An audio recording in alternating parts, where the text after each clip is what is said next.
Welcome to Washington Today on C-SPAN Radio for Wednesday, August 28th, 2024. In the presidential campaign, Democratic Vice Presidential Nominee, Minnesota Governor Tim Walz, speaks to firefighters in Boston before he and the presidential nominee, Vice President Kamala Harris, head to Georgia for a bus tour. Republican nominee, former President Donald Trump, does an interview with Dr. Phil, asked why he thinks the assassination attempt last month against him failed. He answered, "The only thing I can think is that God loves our country, and he thinks we're going to bring our country back." Republican vice presidential nominee, Senator J.D. Vance of Ohio, holds a rally in Erie, Pennsylvania, and answers a reporter's question about an altercation with Trump campaign staff when Donald Trump was at Arlington National Cemetery this week. A funeral service for the late Congressman Bill Pascrell, Democrat from New Jersey, who has died at the age of 87. His sons remember him as a dedicated public servant and a dedicated family man. United Nations Security Council passes a resolution warning that increased cross-border attacks between Hezbollah in Lebanon and Israel carries the high risk of leading to a widespread conflict. And the White House National Security Advisor Jake Sullivan in China talks with his counterpart about the possibility of President Joe Biden and the Chinese President Xi Jinping speaking or even meeting soon. Atlanta Journal-Constitution writes, Vice President Kamala Harris and her running mate, Minnesota Governor Tim Walz, kicked off a two-day swing on Wednesday through southeast Georgia that tests the limits of Democratic ambitions in the battleground state. Harris and Walz plan to tour through parts of the state that rarely see Democratic presidential contenders to try to boost Democratic turnout and dent former President Donald Trump's margins in nearby ruby red rural counties. That was from the Atlanta Journal-Constitution. First stop was Liberty County High School in Hinesville, Georgia, in the band room, met by the school band, the football team, and the cheerleaders.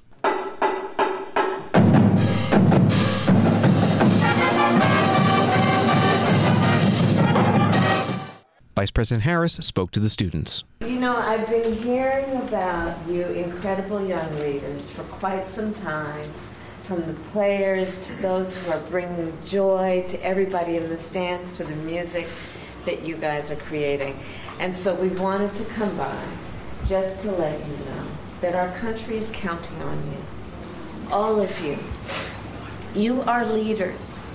By the very fact that you all are here in this room, doing what you do at this incredible school, doing it as one big team, understanding all of the different parts that fit together to create a team.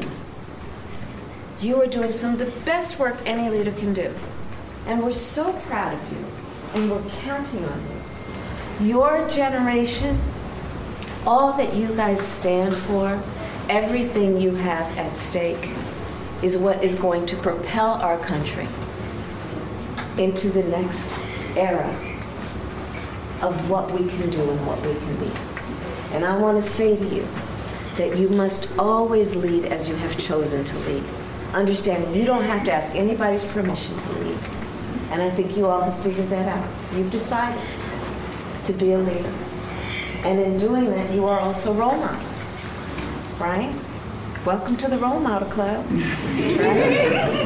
And being a role model, right, means that they're going to be members of your family, people who live in your neighborhood, your classmates who watch you to see, oh, that's how it's done. And in that way, you are showing what hard work can achieve, what discipline can achieve, what teamwork can achieve. And that's the stuff of great leadership, all of you. And so we wanted to come by to remind you that our nation is counting on you. We're so proud of you and everything you have achieved.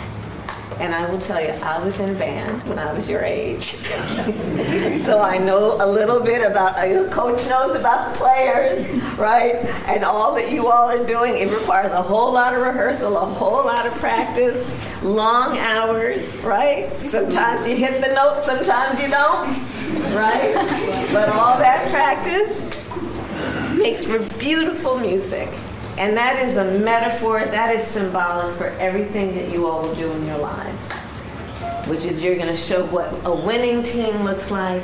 You're going to show what it means to put yourself out on the field, to put yourself in front of people, to have the confidence to do it. Sometimes you're going to hit the step right. Sometimes you're not. Sometimes you're going to win the game. Sometimes you may not. But you never let any circumstance knock you down or slow you down. You just keep going at it. That's who you are. And that's why we are so confident in everything that you are doing and will continue to do for our country. So just keep being you and all of the excellence that you're bringing to everything you do. Okay? All right. See you later.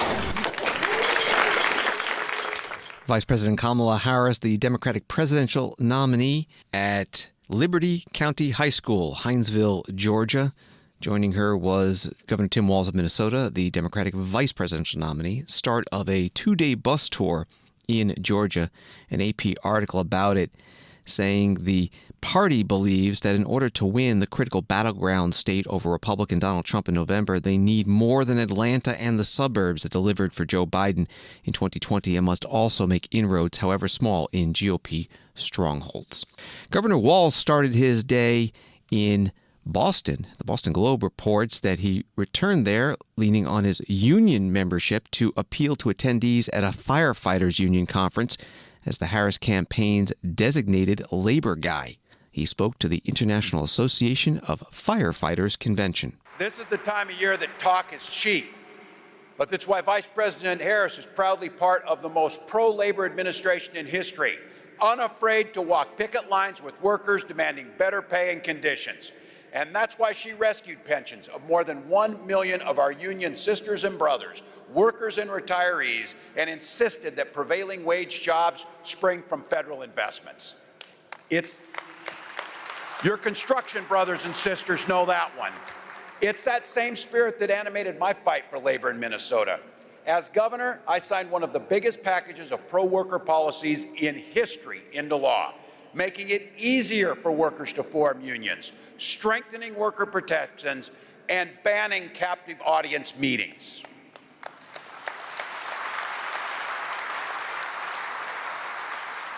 Today, Minnesota is one of the best states for workers in the nation. And guess what? It's one of the best states for business. You don't have to choose between protecting workers and protecting business. They go hand in hand.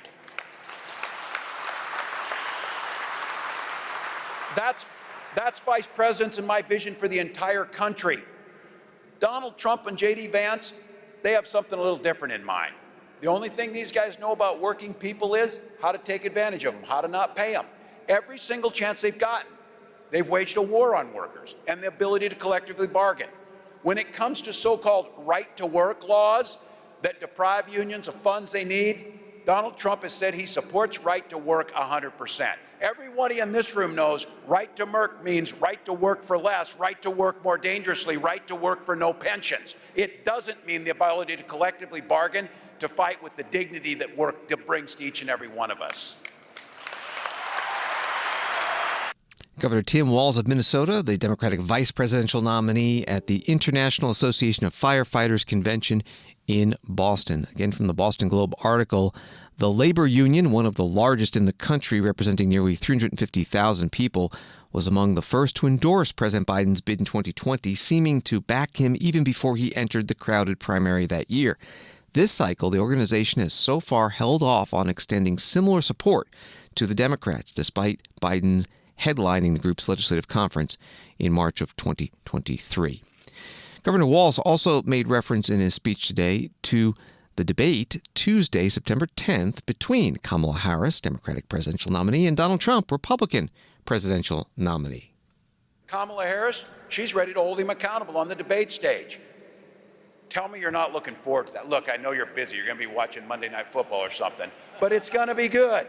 It's going to be good because, again, as I said this is going to impact you. The things that are said on that debate stage are going to impact your retirement. They're going to impact your kids' education. They're going to impact infrastructure. These are things that matter to us. Governor Tim Walz in Boston. New York Times this morning talking about a post on Truth Social from Donald Trump yesterday, writing, Donald J. Trump announced for a second time that he would participate in a presidential debate with Vice President Kamala Harris, hosted by ABC News, and suggested that the question of whether microphones will be muted when a candidate isn't speaking had been resolved. But a person briefed on the Harris campaign's thinking said the issue of whether the microphones will be muted, something the Trump team favors and the Harris team does not, remains an open discussion. A spokesman for ABC declined to comment. That was from the New York Times. Vice President Kamala Harris's campaign, writes USA Today, launched a new television and digital ad blitz Wednesday, warning voters of the Project 2025 conservative policy blueprint. And there's a certain individual the campaign hopes will see it. While the ads will air across 7 critical battleground states, the Harris campaign is also paying to have it run specifically in Florida's Palm Beach-Fort Pierce media market, so that former President Donald Trump might come across it while flipping through channels from his Mar-a-Lago home. That was from USA Today. Here is one of those ads. It runs a minute. Donald Trump's back, and he's out for control. I would have every right to go after them. Complete control. I will wield that power very aggressively. And he has a plan to get it. Detailed plans for exactly what our movement will do. It's called Project 2025, a 922-page blueprint to make Donald Trump the most powerful president ever. Overhauling the Department of Justice, giving Trump the unchecked power to seek vengeance, eliminating the Department of Education, and defunding K-12 schools, requiring the government to monitor women's pregnancies, and severe cuts to Medicare and Social Security. Donald Trump may try to deny it, but those are Donald Trump's plans. Well, revenge does take time, I will say that. And sometimes revenge can be justified. He'll take control. We'll pay the price. I'm Kamala Harris, and I approve this message. That new ad from the Harris presidential campaign. Project 2025 is a product of the think tank The Heritage Foundation, and it has been noted in many articles that many former Trump administration officials worked on it. An email from Trump campaign spokeswoman Caroline Leavitt, as reported by the Washington Post, reads, "Since the fall of 2023, President Trump's campaign made it clear that only President Trump and the campaign, and not any other organization or former staff, represent policies for the second term. President Trump personally led the effort to establish 20 promises made to the forgotten men and women across our nation, as well as the Republican National Committee platform. These are the only policies endorsed by President Trump for a second term." Donald Trump did an online interview with Phil McGraw, known professionally as Dr. Phil, that aired Tuesday. One of the questions to him was about the failed assassination attempt against him last month. Why were you spared? So there had to be some great power, because you just can't say millions to one. I used to say 1,000,000 to 1. It's much more than that, because, again, you have to pull down the sign. There has to be a reason to go right, and I never go right. There's no reason. And not only go right, it's for about 1/8 of a second. It's not just right. It's out of all the time that we're on this planet, it's 1/8 of a second, right? So I shouldn't be with you. So is there a purpose? Well, is there a reason you think you were spared? I mean, the only thing I can think is that God loves our country, and he thinks we're going to bring our country back. He wants to bring it back. It's so bad right now what's happening. When you look at the crime, the horrible things that are happening inside our country, and it can be solved. It can be solved fairly quickly. It has to be God. I mean, how can you say it's luck when it's, 20 million to 1, okay? I mean, it's just not possible that I was in that position. It's the only position where that bullet could have missed. And you believe in God? I do. You believe God's hand was in this that day? I believe so, yeah, I do. And you talk about the country. You believe you have more to do. You weren't done. You were spared for a reason. Well, God believes that, I guess. We'll have to see. Donald Trump, Republican presidential nominee, interviewed by Dr. Phil. Donald Trump has campaign rallies scheduled Thursday and Friday in Michigan, Wisconsin, and Pennsylvania, 3 battleground states. His vice presidential running mate, Senator J.D. Vance of Ohio, was in Erie, Pennsylvania today, holding a campaign event at Team Hardinger, a trucking, warehousing, and brokerage company. He talked about the Republican economic priorities and then took some questions from reporters. One was about, as National Public Radio reports 2 members of Donald Trump's campaign staff had a verbal and physical altercation Monday with an official at Arlington National Cemetery, where the former president participated in a wreath-laying ceremony, NPR has learned. A source with knowledge of the incident said the cemetery official tried to prevent Trump staffers from filming and photographing in a section where recent U.S. casualties are buried. The source said Arlington officials had made it clear that only cemetery staff members would be authorized to take photographs or film in the area known as Section 60. When the cemetery official tried to prevent Trump campaign staff from entering Section 60, campaign staff verbally abused and pushed the official aside, according to the source. That was from NPR. Here's the question to Senator J.D. Vance. Hi, Senator. Good to see you again. Ali Novello with CBS News. I have 2 questions for you. One, could you tell us more about the altercation that happened at the Arlington Cemetery? And 2, what does debate prep look like for yourself and for Trump at this time? Well, I think, first of all, the altercation at Arlington Cemetery is the media creating a story where I really don't think that there is one. There is verifiable evidence. There is verifiable evidence that the campaign was allowed to have a photographer there. There's verifiable, they were invited to have a photographer there. There's verifiable evidence that the families of these poor people who had their loved ones die 3 years ago at Abbey Road, Abbey Gate, those 13 Americans, a lot of them were there with the president. They invited him to be there and to support them. That's not an insult to the memories of their loved ones. They wanted Donald Trump there, and thank God that we have a president who stands with our veterans instead of one who runs away from them.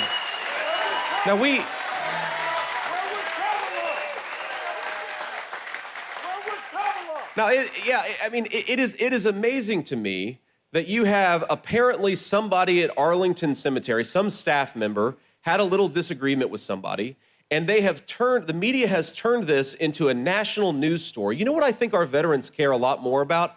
That Kamala Harris's VP nominee lied about his military service. I think that our veterans care a lot more about that. And the other thing our veterans care a lot more about is that 3 years ago, 13 brave, innocent Americans died, and they died because Kamala Harris refused to do her job, and there hasn't been a single investigation or a single firing. Look, sometimes mistakes happen. That's just the nature of government, the nature of military service. But to have those 13 Americans lose their lives and not fire a single person is disgraceful. Kamala Harris is disgraceful. We're going to talk about a story out of those 13 brave, innocent Americans who lost their lives. It's that Kamala Harris is so asleep at the wheel that she won't even do an investigation into what happened, and she wants to yell at Donald Trump because he showed up. She can go to hell. Senator J.D. Vance, Republican from Ohio, vice presidential nominee in Erie, Pennsylvania. Tonight he holds another campaign rally in the Green Bay, Wisconsin area. This is Washington Today. A funeral service today for the late Congressman Bill Pascrell Jr. at the Cathedral of St. John the Baptist in Paterson, New Jersey. He died August 21st at age 87. An article in the New Jersey Monitor calls him the fiery Passaic County Democrat who served in Congress for more than 2 decades. He was a public school teacher, then elected to the New Jersey State Legislature in 1987, then mayor of Paterson in 1990, and then to the U.S. Congress in 1996. His 3 sons gave eulogies, including Bill Pascrell III.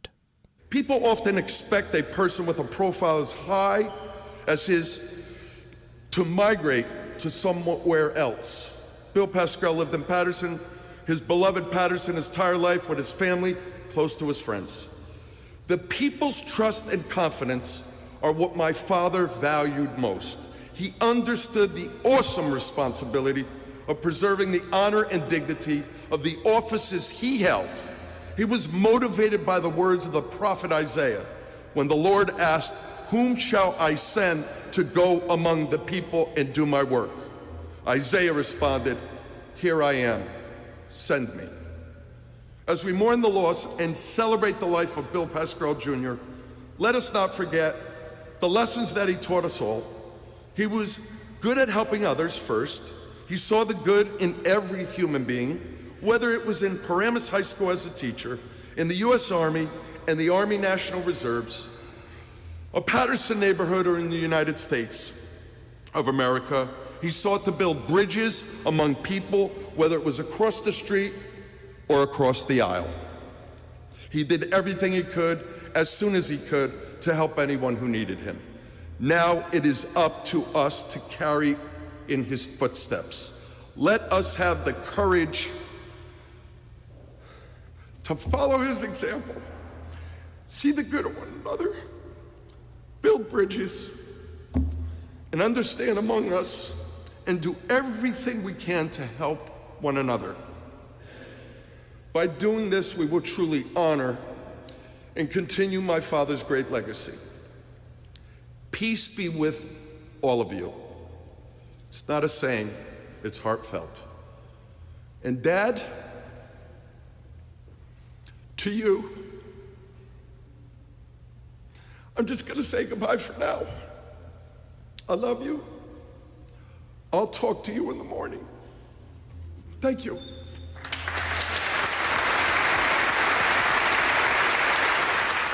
Bill Pascrell III at the funeral of his father, the late Congressman Bill Pascrell Jr. in Paterson, New Jersey today. Among those attending, New Jersey Governor Phil Murphy, all 7 Democratic U.S. House members from New Jersey, along with the House Minority Leader Hakeem Jeffries of New York and Speaker Emerita Nancy Pelosi of California. Congressman Andy Kim, Democrat of New Jersey and a U.S. Senate candidate, posting on X, "We just said farewell to Bill Pascrell for a final time. It was beautiful to hear his kids speak so proudly of their beloved father. Bill was the first New Jersey Congress member to meet me when I was a brand new candidate. He grilled me so hard right out of the gate, asked me how in the world I was going to pull this off. But at the end, he said, 'You got a chance.' That little phrase meant more to me than he could imagine. He didn't dismiss me. Instead, he pushed me to do better, lit a fire without sugarcoating anything. I'm grateful to have served alongside a great public servant. Love you, Bill." That from Congressman and Senate candidate Andy Kim. And the New Jersey Monitor article says that Bill Pascrell's death leaves a vacancy on the ballot in the 9th Congressional District, where he was seeking re-election in November. Democrats from the district are scheduled to gather on Thursday to choose who will replace him on the ballot. Washington Today continues in a moment. Hi, I'm Susan Swain. Campaign 2024 has evolved in some unexpected ways. And from now until Election Day, C-SPAN promises you unfiltered coverage of the candidates as they battle to win the White House and Congress. You may not know that C-SPAN is a private company that operates without a dime of government money. And like many media organizations, we've been impacted by cord cutting. This summer, we are asking for you to help support our unbiased political coverage with a donation. Here's the good news. 100% of your contribution, large or small, directly supports C-SPAN operations. And best of all, an anonymous donor has pledged to match your donation dollar for dollar. You can find out more at cspan.org/donate. Help ensure that C-SPAN's unique, long-form coverage of politics is here to stay. Visit cspan.org/donate. Thank you for watching, and thanks so much for your support.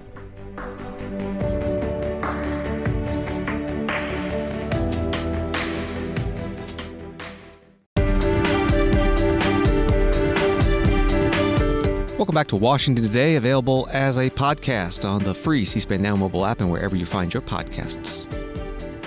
Story from the Washington Post. The UN Security Council on Wednesday demanded a halt to the increasing attacks between Lebanon's Hezbollah militants and Israeli forces and warned that further escalation carries the high risk of leading to a widespread conflict. Israel and Iran-backed Hezbollah pulled back after an exchange of heavy fire across the UN-drawn boundary between Lebanon and Israel over the weekend. But their decades-old conflict is far from over, and regional tensions linked to the war in Gaza are still high. The Security Council demanded that Israel and Hezbollah halt hostilities. It came in a resolution unanimously approved by its 15 members that urged the relevant actors to restore calm, restraint, and stability. The French-drafted resolution extended for another year the mandate of the UN peacekeeping force in Lebanon, known as UNIFIL, which has been in the country since 1978. That was from the Washington Post. Here's part of the meeting. Robert Wood is U.S. Deputy Ambassador to the United Nations. In 2006, following intense fighting between Israel and Hezbollah, this council adopted Resolution 1701. While Hezbollah launched sporadic attacks against Israel in the years since, quiet had largely been maintained along the Blue Line for 18 years. However, that stability was shattered on the morning of October 8, when Hezbollah initiated a barrage of rocket attacks on Israel, and armed terrorists subsequently infiltrated Israel from across the Blue Line in the aftermath of Hamas's brutal and unprecedented terrorist attack on Israel. Hezbollah made the escalatory decision to bombard communities in northern Israel, and for the past 11 months, it has done so on nearly a daily basis. It is wrong that this council has yet to condemn Hezbollah for these repeated destabilizing actions, and we regret that a small minority of council members blocked the council from doing so in this mandate renewal. Colleagues, Hezbollah's violent attacks put Israeli and Lebanese civilians at risk. They jeopardize Lebanon's stability and sovereignty. Lebanon should not be a haven for terrorist organizations or a launch pad for attacks against Israel. There is no dispute that Iran, in clear violation of the arms embargo in Resolution 1701, provides Hezbollah with the majority of the rockets, missiles, and drones that are fired at Israel. And let's be clear, Israel has a right to defend itself against Hezbollah's attacks. No member of this council facing a brutal terrorist organization on its border would tolerate daily attacks and displacement of tens of thousands of its own people. The United States supports Israel's right to defend itself, and we will keep working for regional stability. The path to stability does not just end in a restoration of calm along the Blue Line. It ends with a comprehensive understanding relating to the Blue Line that has real implementation mechanisms. Only that will allow displaced residents on both sides of the Blue Line to return to their home with security and safety. Robert Wood, U.S. Deputy Ambassador to the United Nations at today's UN Security Council meeting in New York City. Nassim Gouali is the Algerian Deputy Ambassador to the UN. You'll hear the voice of the interpreter. Algeria has voted in favor today because of the role of UNIFIL to maintain peace and security, not only in Lebanon, but in the entire Middle East. This is a critical moment for our region because of the brutal assault on the unarmed Palestinian people, in particular in the Gaza Strip. This warns of a wider conflict in our region. My delegation reiterates the call for a ceasefire in Gaza, and we reiterate the interconnectedness between the crises in the region, and that preventing a wider conflict necessarily requires the end of the Israeli killing machine. The developments on the Blue Line and the systemic attacks against the Lebanese sovereignty confirm once again the need to fully implement 1701, in particular as it regards to the full withdrawal from Lebanese territory. In conclusion, my delegation believes that the leading reason for instability in the Middle East is the occupation of Arab territory. The end of occupation is the condition for peace and security in the region. Thank you, Mr. President. Nassim Gouali, Algerian Deputy Ambassador to the United Nations at today's UN Security Council meeting. Story from the New York Times. Hundreds of Israeli troops mounted major overnight raids in the occupied West Bank, Israeli officials said Wednesday, targeting Palestinian militants after what they called months of rising attacks. At least 10 people were killed, and Israeli military officials said the operation was continuing. From Reuters, Russian President Vladimir Putin will mount a counteroffensive to try to retake territory in the Kursk region captured by Ukrainian troops, but Russian forces will encounter a difficult fight, Deputy CIA Director David Cohen said on Wednesday. Cohen told a national security industry conference that the significance of the Ukrainian incursion, which has overrun some 300 square miles of the Russian province, remain to be seen. That was the reporting from Reuters. C-SPAN covered this conference in Bethesda, Maryland. Ukraine did a surprise incursion. 2 questions. Were you and your Langley colleagues surprised? And now that this is played out, what's the significance of what Ukraine has done? I think I'll take the second part of that question. First off, just want to say it is a pleasure to be back here at this conference. I also agree this is a terrific conference and it's a terrific panel to be on with my colleagues here. So the significance, I think remains to be seen, but I think there are some interesting sort of early reflection. So, as folks know, the Ukrainians earlier this month staged an invasion into the Kursk region in southwestern Russia. They have, at sort of the height, it's moved back a little bit, but the height had taken about 300 square miles of Russian territory, a number of villages. I think the Ukrainians have been clear that they do not intend to annex Russian territory, in contrast to what Putin has claimed for his intentions in Ukraine. But that being said, they are remaining in Russia. They are building defenses, and as best we can tell, and from our conversations, they seem to be intent on retaining some of that territory for some period of time. I think we can be certain that Putin will mount a counter-offensive to try to reclaim that territory, but that has not yet begun. And when it does begin, I think our expectation is that will be a difficult fight for the Russians. But what are the implications of this, right? I mean, I think one way to think about this is that Putin has believed, throughout this war, that time is on his side, that he will grind down the Ukrainians, that he will slowly take more and more Ukrainian territory once the front line was established in the east there, and that the support from the West will begin to wane, and that essentially his negotiating position will continue to strengthen. I think this pierces that. I think we have now a pretty good, example of the Ukrainians being able to mount a quite successful offensive into Russia. They showed a lot of strength, skill, resilience in being able to do this. And now Putin is going to have to face not only the fact that there's a front line now within Russian territory that he's going to have to deal with. He has to deal with the reverberations back in his own society that they have lost a piece of Russian territory. And I think that has the potential to change the dynamic a little bit going forward. But it's still early days in this, and so we'll have to see how it all plays out.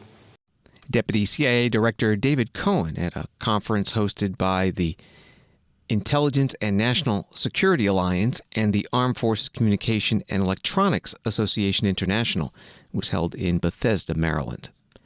Another Washington Post article, Russia has claimed that the security advisor with the Reuters news agency who was killed when a missile struck a hotel in eastern Ukraine last week was a British spy, linking his death to Moscow's assertion that foreign mercenaries are involved in Ukraine's attack on the Kursk region.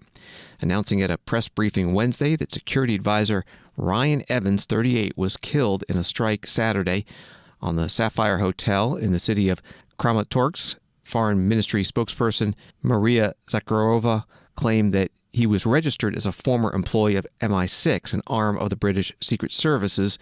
She said, but we are well aware that there are not former MI6 employees. That was from the Washington Post. Here's part of that news conference. I would like to know that on the 24th of August, in the city of Kramatorsk, that is under Kievan control, Ryan Evans was killed. He was a security advisor of the Raid Agency was a former member of the MI6. It is a clear sign that special services of Western countries send journalists of the media they control in order to conduct anti-Russian information campaigns. As you understand, it has nothing to do with journalism. It is interesting that, along with this advisor, other foreign ministers were killed. Russian Foreign Ministry spokeswoman Maria Zakharova at a news conference in Russia. You heard the voice of the interpreter. Back to the Washington Post article. On Wednesday, the Foreign Ministry banned 92 additional U.S. citizens from entering Russian territory, including journalists from the Washington Post, Wall Street Journal, and New York Times. A statement by the ministry said the ban list had been drawn up in response to the Russophobic course pursued by the Biden administration and includes business leaders, scientists, cultural figures, journalists, and editors. That was from the Washington Post. Reuters reporting from Beijing, top Chinese and U.S. officials discussed holding fresh talks between Presidents Joe Biden and Xi Jinping in the near future. The two countries said on Wednesday during high-level meetings in Beijing. Discussion occurred during lengthy talks between China's top diplomat, Wang Yi, and U.S. National Security Advisor Jake Sullivan, held against the backdrop of sharp disagreements between the superpowers and the 2024 U.S. election race to replace Biden. That was from Reuters. China's use of cyber attacks came up today at that National Security Summit in Bethesda, Maryland, co-hosted by the Intelligence and National Security Alliance. A question to David Frederick, National Security Agency Assistant Deputy Director for China, about something called Volt Typhoon, a Chinese cyber espionage group. Getting ready for this panel, I was going to have the question of, is Volt Typhoon over? But then the invaluable Joseph Menn in the Washington Post yesterday had a story about how they've penetrated U.S. internet service providers. So I guess if you want to comment on the article, you can. But then since Volt Typhoon is clearly not over, what does the future look like with this threat actor out there who seems to have no qualms about breaking what were sort of unspoken norms? From where you said, how does it look going forward?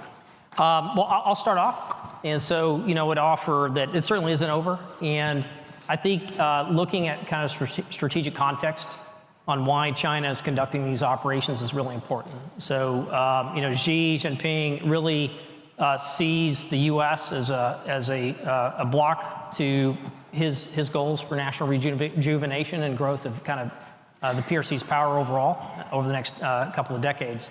And they have been determined to build a military capability that will enable China to deter the United States from getting involved in any kind of conflict in the Pacific, especially around Taiwan, and very, very focused on building a whole suite of capabilities to deter and if need be, defeat the United States. And so Volt Typhoon, these operations that target critical infrastructure, and there really is no kind of reasonable explanation besides pre-positioning for cyber attack purposes, is really part of a broader military strategy. And if you look at kind of PLA's, the writing in the People's Liberation Army, they highlight kind of the cyberspace domain and the information domain as some areas that they've got to achieve early advantage in order to kind of prevail against the United States. And so it's very concerning. I look at it as quite irresponsible if you think about kind of the norms of military operations and proportionality and necessity of targeting, because if they were to hit these water systems or transportation systems, it's going to affect a very large civilian population, not just military targets. And so something that we're watching very closely and working very closely with our colleagues in CISA and FBI and the private sector to counter. I guess on a positive note, their intent was to be stealthy and stay buried deep in these networks for a long time, and in that case, they failed. Right, between the private sector threat intelligence work that's occurred and kind of the federal response to include with many of our allies around the country, around the world, we've been able to kind of root out these actors. We have a long ways to go, I think, to eradicate them from a lot of other networks, but it's in positive note, it has been discovered. David Frederick, a National Security Agency Assistant Deputy Director for China, on a panel today at a private sector hosted National Security Summit held in Bethesda, Maryland. Times of London has an article about the British Prime Minister Sir Keir Starmer is seeking priority access to the German economy for British businesses in what the Prime Minister has called a once-in-a-generation opportunity to fix the country's relationship with the European Union. The Prime Minister has met with Olaf Scholz, the German Chancellor, for talks on a new treaty. He said closer working with Europe would be crucial to boosting the economy and controlling immigration, and that Britain needed to turn a corner on Brexit. Number 10 hopes that the agreement with Berlin will stimulate business and trade and help to build defense and security cooperation. Berlin is keen on some kind of youth mobility scheme, which would allow young Europeans to live and work in Britain. That was from the Times of London. Number 10 refers to number 10 Downing Street, the address of the Prime Minister. And Brexit refers to Great Britain's exit from the European Union a few years ago. Here is Prime Minister Keir Starmer at that joint news conference with the German Chancellor in Berlin.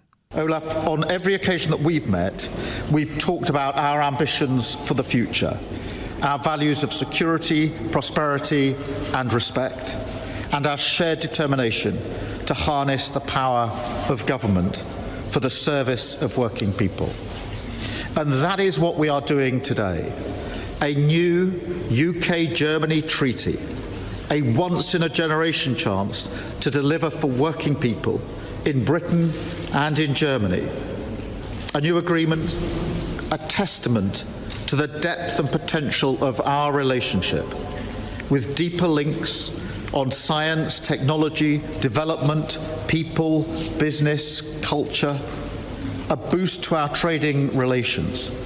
Germany, of course, already the UK's second largest trading partner in the world, and through that, a chance to create jobs here and in the United Kingdom, and deliver that most precious of goods for both our countries, economic growth. Let me be clear, growth is the number one mission of my government, and what we understand clearly is that building relationships with our partners here in Germany and across Europe is vital to achieving it. That is what our agreement today represents, the chance that we have. The British Prime Minister Keir Starmer at a joint news conference with the German Chancellor Olaf Scholz in Berlin, Germany. The 2024 Summer Paralympic Games open today in France. Over 4,000 athletes with physical, visual, and intellectual challenges from nearly 200 delegations will compete in 22 sports for the next 11 days. The U.S. delegation to the opening ceremonies is led by Senator Tammy Duckworth, Democrat of Illinois, an Iraq War veteran and Purple Heart recipient who lost both legs when her helicopter was hit by a rocket-propelled grenade back in 2004. She posted today on X, "Today's the day. I am incredibly proud to lead this year's presidential delegation to the Paralympics in Paris. As the opening ceremony begins, wishing all of our Paralympians the best of luck." Andrew Parsons is the president of the International Paralympic Committee. Here's part of his news conference yesterday in Paris. If we give persons with disability an opportunity, they can excel. But we don't want that only in sport. That's why we say change starts with sport, but we want this in the boardroom, in the classroom, we want this in the communities, we want this in every different society. So if we want change to start with sport, but goes beyond that.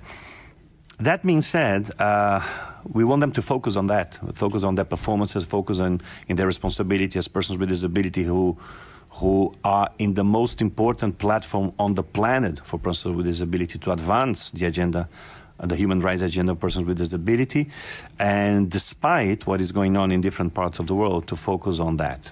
It's just disgraceful that in 2024 we are in that we are seeing what we're seeing in the news in terms of conflicts around the world, in terms of polarization, in terms of hostility, in terms of basically people just don't being able to live together.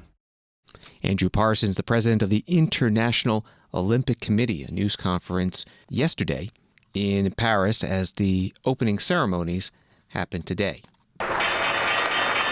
Wall Street today, the Dow down 159, Nasdaq down 198, and S&P down 33.